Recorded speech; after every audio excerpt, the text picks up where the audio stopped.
60s, when dreams could be held through TV, with Disney and Cronkite and Martin Luther. And I believed.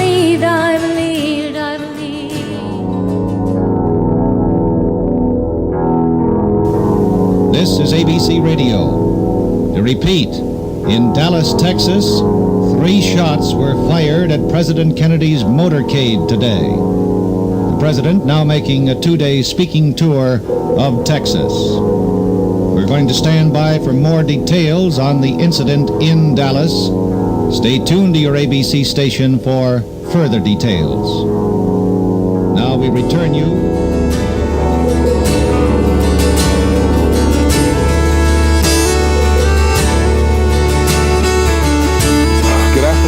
Gentlemen, you'll excuse the fact that I'm out of breath, but about 10 or 15 minutes ago, a tragic thing, from all indications at this point, has happened in the city of Dallas. Let me quote to you this, and you'll excuse me if I am out of breath. A bulletin, this is from the United Press, from Dallas.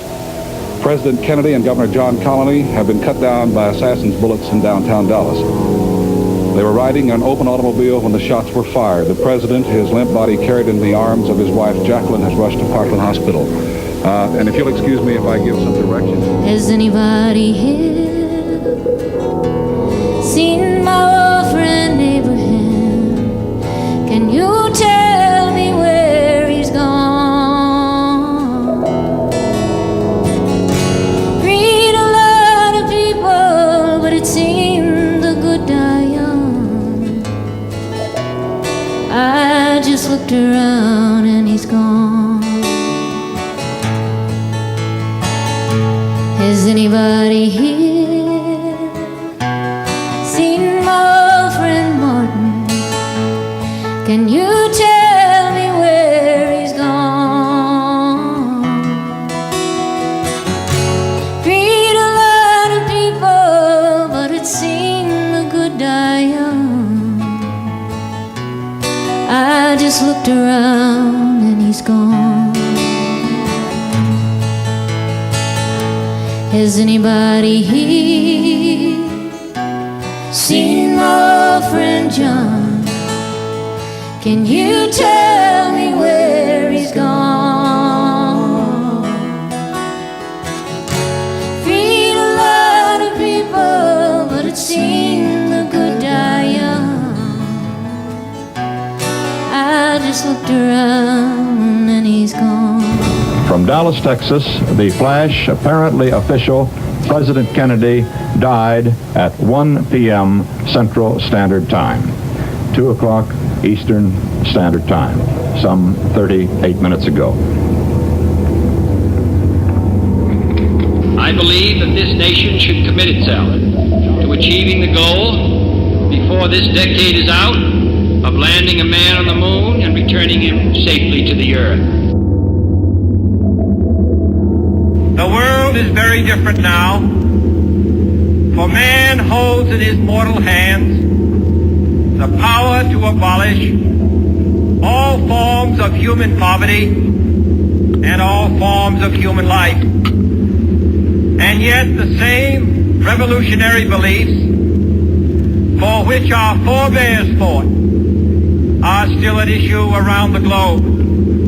The belief that the rights of man come not from the generosity of the state, but from the hand of God.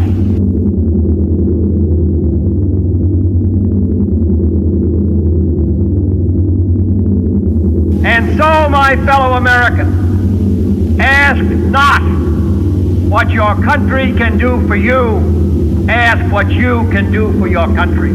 I was a child of the 60s. Dreams could be held through TV, with Disney and Cronkite and Martin Luther. And I believed.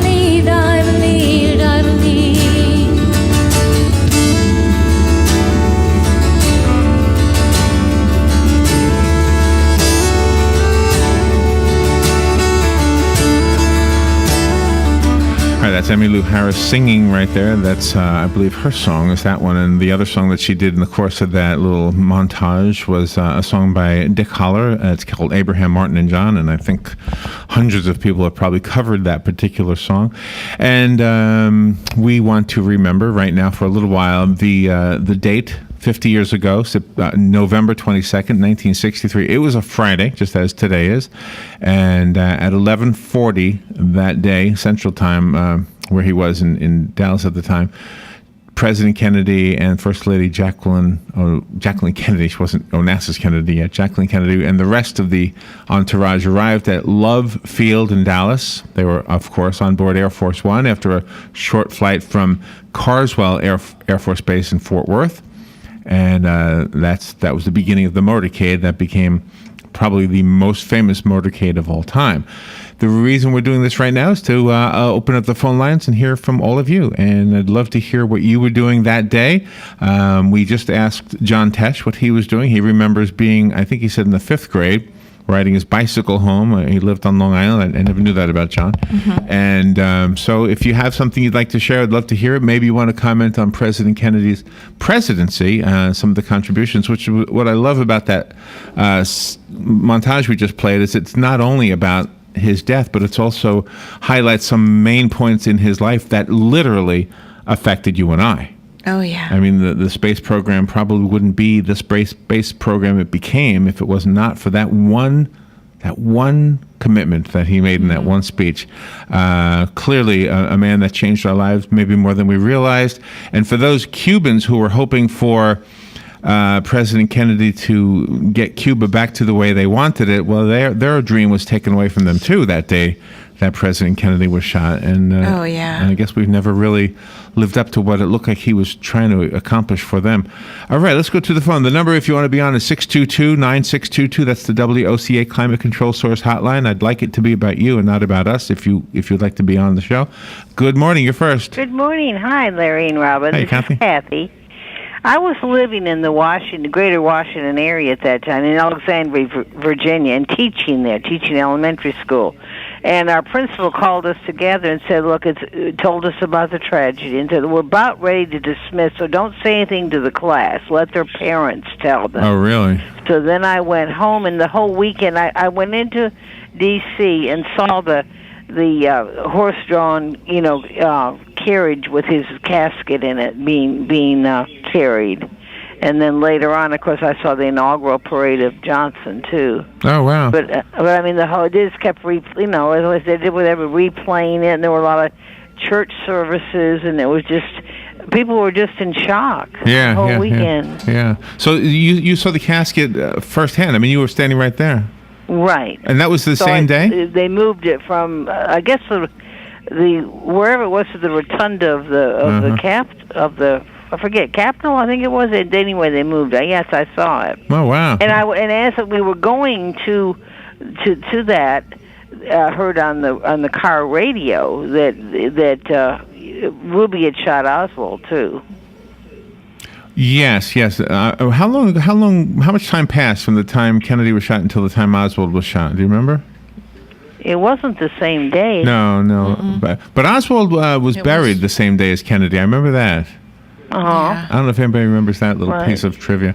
But I mean, that really was vivid to me, being in the area. I bet it was. Yeah. Right. Okay. Thank you, Kathy. Somebody else have a chance. Okay, and everybody does have a chance. If you'd like to tell us what you remember about November 22nd, 1963, the date that John F. Kennedy was shot, President Kennedy, we'd love to hear your thoughts and also your comments on the Kennedy presidency, if you have any thoughts on that, the contribution it made to all of us.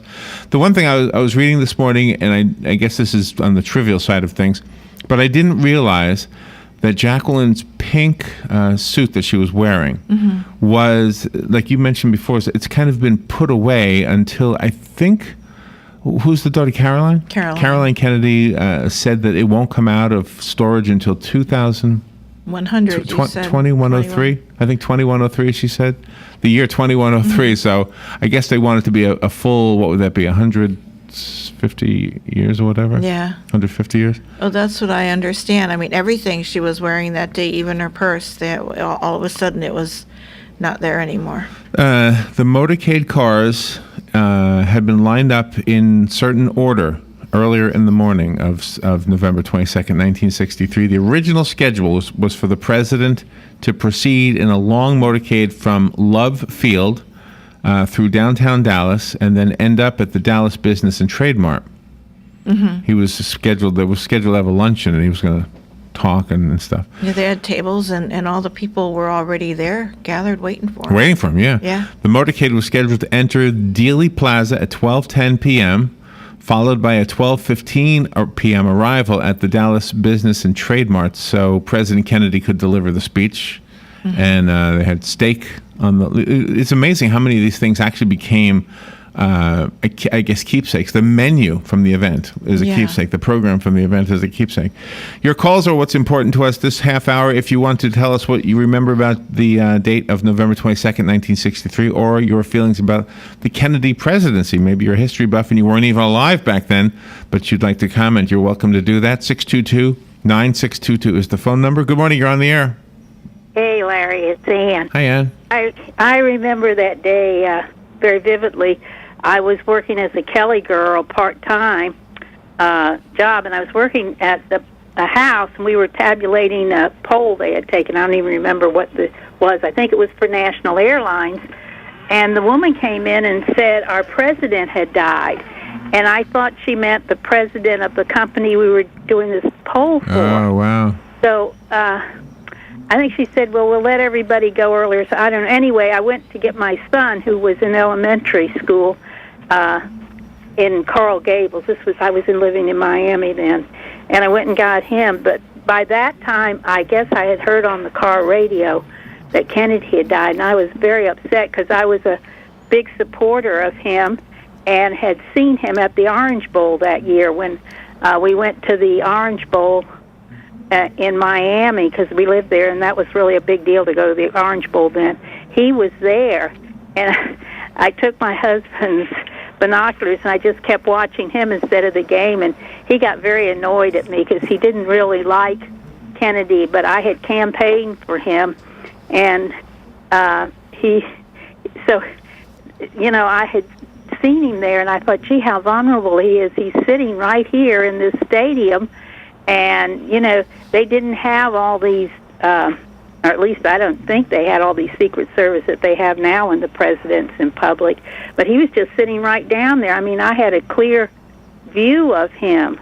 But I was really upset, and I cried and cried. And I really wanted to go to Washington to go past his casket. But I just, I was married and I had a child. I just couldn't do that. Yeah, right. In fact, my husband just got so disgusted with me. He said, "You're crying more over him than you'd ever cry over me." And 6 months later, I was divorced from him. And oh, no. So you didn't cry over him at all? Right. And I was at a neighbor's. We were over there because he had left, and we were all watching this on, the couple that lived there. Their daughter hadn't been born yet. But my son was over there swimming in their pool, and we were sitting around. Well, Betty, that's the lady, we went in the kitchen to do something, and then her husband said, "Oh, my gosh, they've shot Oswald." And we said, "Are you joking?" He said, "No, they've shot him." He said, "I can't believe it," because it was on TV. This is like a couple of days later, at the time. And then they kept replaying that. We kept thinking, well, how in the world could that happen? And this man was a doctor, and he said, well, it's probably not serious because he got shot in the stomach, because if you remember, he puts his hands on his stomach. Right. I think there was some controversy as to the fact if it really was a fatal shot or if they just let him die. Oh, really? But there was a lot that came out, because one thing Jackie said, when they wanted her to come in there to witness swearing in Johnson, she had her suit on still with the blood on it. Yeah. And they said, well, don't you want to change? And she says, no, I want them to see what they did to my husband. And that's exactly what her words were. I want them to see what they did to my husband. Probably fuel for the conspiracy theorists, too. Yes, it is. Well, I don't think there's any way that Oswald did it. If you hear the magic bullet thing and all the different things that I don't even know if he fired a shot at all. But we'll never know in our lifetime. But I guess not. Yeah, maybe somebody will come forward if there is more to it. I guess we'll never know. So beautiful, and her standing there, you could just see the grief on her face that day, while she stood there while LBJ was being sworn in, and that gorgeous suit with her husband's blood on it. Wow. And I don't know if you had it, but somebody yesterday I heard told what the Secret Service man said, that jumped up on there and pushed her back down into the back seat of the limousine, that she told Jack that she loved him, but of course he was already gone at that point, I would imagine. Yeah. Anyway, it's still just, I still don't believe it. It's like if you ever see a movie and it doesn't end the way you want, you think, well, I'm going to watch it again, maybe it'll end the right way. Yeah, right. Exactly. That's how, I keep thinking, well, he's not going to die. The guy's going to miss or something. He may get wounded. Wow. But, yeah, I mean, that's what, he kept looking at it, kept thinking it would end a different way. Yeah. And I wish it had, because I think this would be a different country, because he was going to get rid of the Federal Reserve Bank or a lot of people say that's what happened there too. I don't know. I guess we'll never know for real. No, we won't. Thank you, Ann. Okay, bye. Good memory. That was very cool to hear that. Let's go to another phone call. By the way, that's what this segment is about. Let's hear your memories of the date 50 years ago when John F. Kennedy was assassinated, or perhaps your thoughts on his presidency. Good morning. You're on the air. Hey, Larry and Robin. Thanks for having this opportunity to even mention John F. Kennedy. And I know we only have a few minutes, and there'll probably be some more callers, so I'll make it quick. In 1962, John F. Kennedy came to Springfield, Illinois, in the city where I grew up. My father was a public worker at a power plant, and took the day off, and had prepared me a week or two in advance, saying, Mark, we're going to go out to see President Kennedy when he comes to town. And I remember, I think my father even took me shopping and got me like a nice shirt and slacks. I had other nice clothes, but specifically for this day, a nice jacket. I remember what I wore. And it was a cool day. It was late October, and my father had me on his shoulders, Larry, in front of Abraham Lincoln's tomb, which is near the airport in Springfield. And John F. Kennedy is working the crowd. It's not a huge crowd. But I can see to my left that Kennedy's working the crowd, shaking hands and working his way our direction, coming from John F. Kennedy's left to my right. In any case, like in a sunny face. But John F. Kennedy looked our direction, and of course you think that, hey, he's looking right at me. But I could swear he made eye contact with me. As he gets closer, what I found ironic is my dad says, Mark, I'm not going to drop you. Lean out. I got your legs. I'm not going to drop you. Sure, not that I didn't trust my father, but I did lean out, and I did shake John F. Kennedy's hand, and we did look each other right in the eye. That's cool. I felt him to be a very friendly person. They talk about children's instincts, and I would just make one comment, two comments, that I think we were a closer country. I think the Kennedy assassination has divided us. I would like for us to be back as and I will also say that John F. Kennedy's lead military advisor, a person that most people do not know anything about, is the United States Marine Corps World War II and World War I, but World War II Medal of Honor winner, David M. Shoup. And Shoup, S-H-O-U-P, tells John F. Kennedy, in reference to Southeast Asia, do not put boots on the ground in Southeast Asia. He had been in Asia as a Marine and saw the deliberateness and the devotion that the Oriental soldier had, so to speak, and how they don't ever stop coming, and I think John F. Kennedy may have been prepared to take his advice, and I would just leave that with the listeners. Of course, I look at a lot of things through the eyes of a veteran, and sometimes I'm scorned for that, but I don't see all of the innocence after having been a soldier, though very proud to have been a soldier, though I was a Marine. But I did hear Kennedy and say, ask not what your country can do for you, ask what you can do for your country. And it did leave an impression on me as a child. And even though John F. Kennedy was gone as a young adolescent,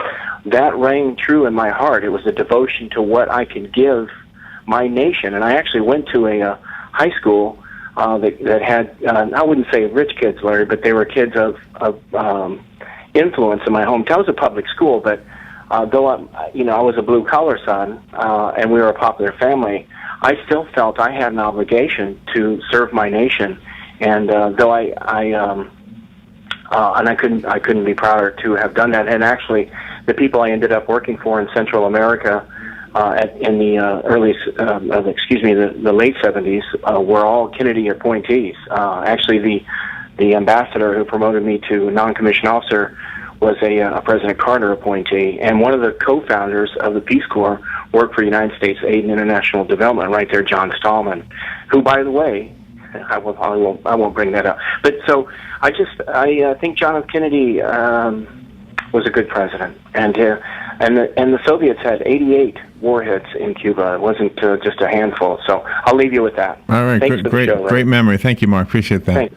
Yeah, that's amazing. You got to shake his hand. One of the most amazing photographs, I think, is where a young Bill Clinton is shaking the hand of John F. Kennedy. Yeah. Remember that photograph? I do. All right, the phone lines are open if you want to share your memories about this historic day 50 years ago, or about the presidency of John F. Kennedy. President John F. Kennedy. Good morning. You're on the air. Hello. I was thinking they haven't given any reference to the priest who anointed Kennedy. Okay. I was living in Nashville at the time, and he was my former pastor in Kansas City, where my children went to school. I knew him quite well, but they don't mention him anymore. He's Father Oscar Huber. Oh, wow. Okay. I didn't know. You mean he anointed him after he died? Yes, I think at the scene. Oh, wow. I didn't know that. I guess I never heard that either. That needs to be... No, and they haven't said anything about it. And, of course, I've remembered it all these years. Yeah, well, I'm glad you reminded us. Uh-huh. Oh, okay. All right, well, thank you. Will you say something about him? I'd love you to say something about him. I mean, so somebody gives him a little credit. Oh, yeah, well, I don't know. He's gone, too. Yeah, well, but you've just mentioned him. I don't know if you know you're on the air, so the listeners did hear you say it. Oh, I'm on the air? Yes. Oh, gosh. Okay, well, thank you so much. Well, thank you. Appreciate the call. Okay, bye-bye. All right, and the phone line is open, and you will be on the air if you call. The number is 622-9622 if you'd like to share your memories of November 22nd, 1963, if you were alive then, or maybe for a history buff, your thoughts about that day or about the presidency of John F. Kennedy as we remember him. I think we're remembering him more, and that day more today, on the 50th anniversary than we did 10 years ago on the 40th. I think so. For some reason, I think it's striking more of us. Doug, did you want to say something? All I remember when I was 3 is looking at the TV in New York, actually, and my mother said Kennedy just got shot. Oh, you actually remember? Wow, from 3. And, well, anyway, that's just before... I was like really young. Yeah, 3 years old is pretty young. All right, let's take another phone call. Good morning, you're on the air. Yeah. I was in junior high school at the time, and they dismissed us early with only a sketchy explanation. And by the time we got home, my parents had the television and the radio on, and we of course knew at that point. And it's a really sad day. We was from a divided house because my mother voted for Nixon and my father had voted for Kennedy. Oh, really? But it was still a sad day. You don't ever want to see somebody that's in a national office die that way. No, absolutely not. No. All right, thank you, Jim. I appreciate that. And where were you? Day. Where were you, in Long Island? Where were you? Long Island, yeah. Okay. Yeah. In fact, about a month later, the school's name was changed from Deer Park Junior High School to John F. Kennedy Junior High School. Interesting, yeah. Yeah. Wow. Thank you. And have a good day. Appreciate that, yeah. Anybody else want to call? I've got about enough time for one more call if you want to be on the air. Well, anyway, all of the conspiracy theories, I just wanted to bring them up real quickly. They are so persuasive. I don't know what to believe when I see the films or read the stories. We've had guests in the studio who've even a local guest, right? Oh, yeah. Who wrote a very convincing book. It's just, I guess, like Ann said, we'll never know. Good morning. You're on the air. Larry, it's Mark calling back. Yeah. I would just also say that I was sent home that kindergarten morning. I was in Central Standard Time, and like the last caller's observation, you could see parents talking to each other, and the children were kind of confused. Some people were starting to cry, but they did not say, to my knowledge, that he was gone, that he'd been shot. There was a major incident. So we get home, and a couple days later, I'm watching the television because I'm home still, or whatever the circumstances were. My mother's making the bed in the bedroom next to the living room. And I can see her off to the right, but I'm also watching the television. It's black and white, and I witness Lee Harvey Oswald get shot. And I, as a child or adolescent or as an adult, I've never stuttered. But that morning, I called out to my mother, and I was trying to ask her a question about what I just thought I had seen, but I was also trying to summons her, and I stuttered, mom, like that. And she didn't immediately respond, and I said, Mom. And then she came in there, and I said, look, I just pointed at the TV. And of course, that's what I had just seen. It was the first go-around. It was kind of like, when George Bush Jr. walked out from that grade school in Sarasota, and they said, President, and they interrupted him. And he said, I know, we just saw the first building fall, but no one else had. I thought that was kind of funny, but we didn't have footage of the first building falling, but he thought he'd seen it. Yeah. But so it's kind of an odd world, and very proud to have been a Kennedy supporter. I campaigned for Bobby. I know you got to go as a child because I thought Bobby Kennedy had a good heart too. All right, have a great day, y'all. Hey, thank you, Mark. Appreciate that. And I will squeeze in one more phone call, and if I can get this button. Oh, I think I was too late. Did I get you? No, you there? No. I was going to hit the other button. Okay, it's gone. Mm-hmm. All right. Well, thank you, everybody. It was impossible to put something together that would have occupied the entire morning. It doesn't mean that we weren't respectful of what this day represents, but we wanted to do our part to have at least a 25-minute segment, which is what we just finished. Thank you all for participating, and thank you, everybody. We'll take a little break. We're going to have fun with Joe, and we've got some more prizes. Don't forget, tomorrow is Light Up Ocala. We'll be there. Mm-hmm. We'll be there, and we've got 4 tickets. We're giving away annual passes going to one family, and this is something that we'll kick off tomorrow at Light Up Ocala, and you need to be, if you want to win these 4 tickets, you will need to have your name in the drawing. And at Light Up Ocala. Just come to our tent, our booth, whatever you call it, at Light Up Ocala. We'll be near Harry's. Mm-hmm. Stop and say hi, put your name in the thing a few times. Yeah. You can stuff the ballot if you want to do it. All right, we'll take a little break, and we'll be right back to have fun with Joe. You're listening to WOCA News Talk 1370, Ocala's source for what's happening in today's hottest, up-to-date news and topics. Phoenix Promotional Solutions, your company supplier of banners, digital decals, yard signs, and magnetic signs, where you give them approved artwork by